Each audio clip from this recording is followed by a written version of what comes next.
Désormais, les autorités serbes et kosovares devraient reconnaître mutuellement leurs cartes d'identité. Après des négociations pilotées par l'Union européenne, un accord a été conclu samedi.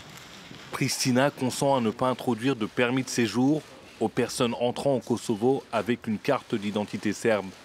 En échange, Belgrade supprime le permis de séjour imposé aux citoyens kosovars pour entrer en Serbie. Un accord bilatéral salué par le chef du bureau du gouvernement serbe pour le Kosovo.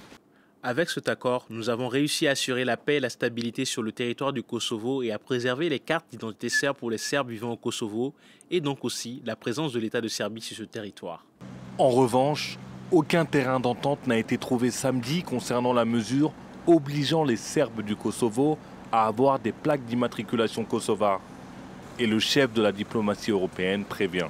Il reste des problèmes en suspens et j'attends des deux dirigeants qu'ils continuent à faire preuve de pragmatisme et d'esprit constructif afin de résoudre le problème de leur plaque d'immatriculation. Ces mesures avaient entraîné un nouvel épisode de violence fin juillet dans le nord du Kosovo.